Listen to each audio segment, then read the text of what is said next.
One of the most dangerous texts that you will come across on the spiritual path is the Avadhuta Gita. Now, this translation of the Avadhuta Gita is by Swami Chitananda.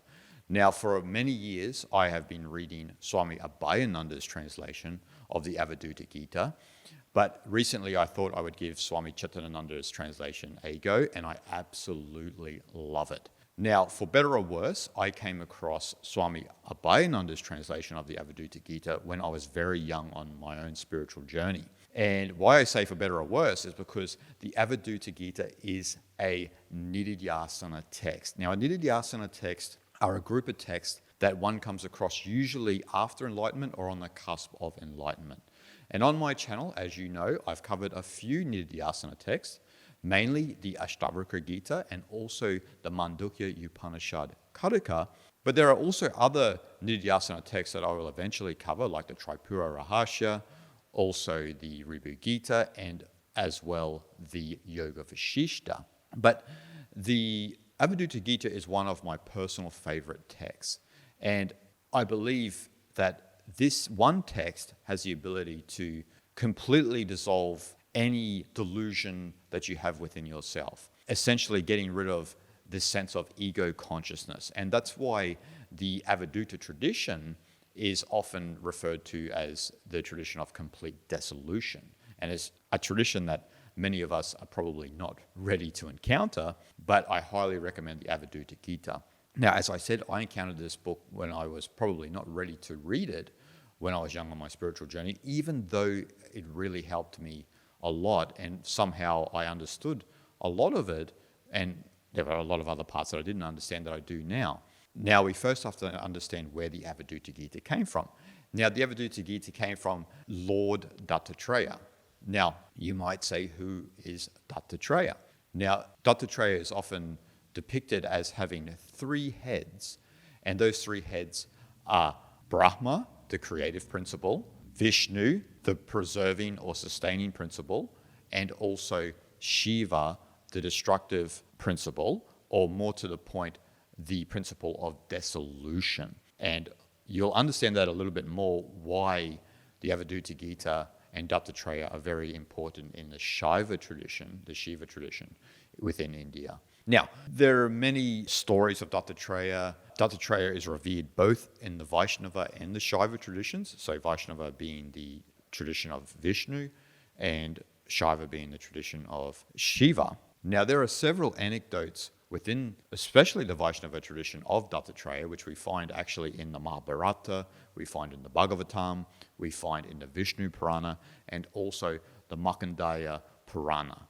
Now, these are usually short biographical stories of Dattatreya, but we do find them in those books nevertheless. Now, if we look over in the Shaiva tradition, and we look at the Nath tradition within Shaivism, which is a subsect of Shaivism, we find a veneration and reverence towards Dattatreya. Now, the Nath tradition is actually a tradition of sadhus, of wandering mystics. There is also an aspect of the Nath tradition which is reserved for householders, but majority of them are renunciates. And that's a hallmark, as many of you may know, of the Shaiva tradition. The story of Shiva himself was a wandering ascetic.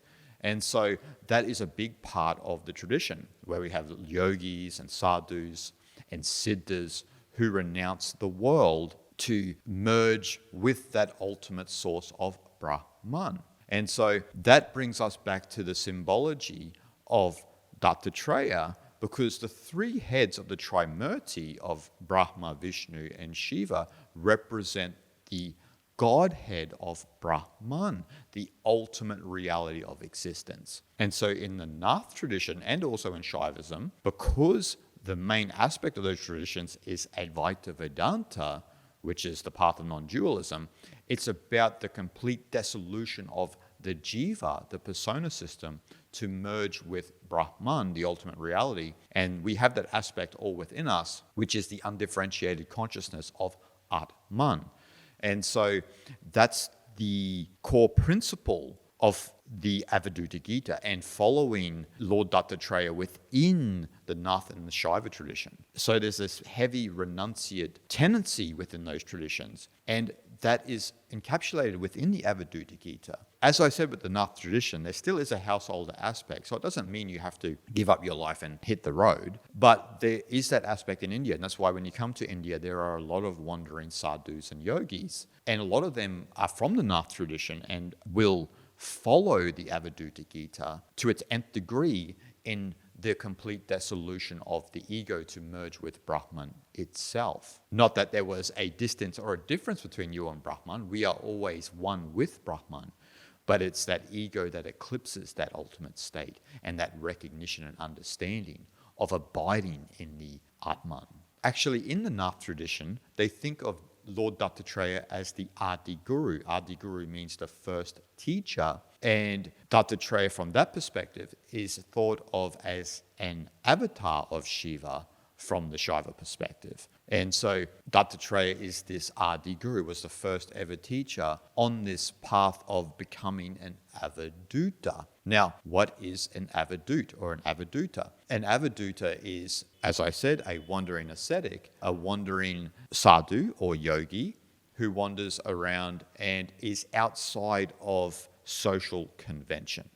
Now, this can be a tricky topic because sometimes in India, people will attribute an Aviduta title to people who may have some sort of psychological problems, maybe schizophrenia or something like this. And in reality, those people just need psychological help. When you actually read the Aviduta text, it's not that the Aviduta is completely bonkers or crazy or out of their mind. They still have their faculties together and they can be very, very intelligent. But the fact of the matter is that they're just beyond social convention. They don't follow the rules and regulations of society because the rules and regulations of society are created by an external force trying to shape you a certain way according to their own culture and society that keeps you in check with the overlords of that society. And so an Aviduta steps outside of that way of thinking and just follows the way of nature. So the Aviduta is not a crazy person, which is a big mistake people make in the world, particularly in India. Rather, the Aviduta is a natural person, a natural individual who follows the way of nature and is not bound by rules and regulations that force their mind into a certain way of thinking, which actually creates an ego based on that society and culture. So the point of an Aviduta is to escape those clutches of society, the grip of society, and allow your mind to be free of this prison we impose on ourselves that is actually imposed upon us by culture and society, but then we are the ones that lock ourselves into that type of conditioning. So the Aviduta is about unlocking that prison within your mind, allowing yourself to be free, and then in not having all of this conditioning that's been imposed upon you, you start to realize the natural self within yourself, which is the Atman, which is identical with Brahman. Now that's a little bit about the Avadhuta Gita and a little bit about what an Aviduta is and about what Lord Dattatreya is. In future videos, I will get more into the symbology of Dattatreya, but I will also explore some of the core verses within the Avadhuta Gita, and we'll take some deep dives into those verses, as I do with other Nidhyasana texts, to give you ultimate clarity on this amazing text. Shanti, Shanti, Shanti.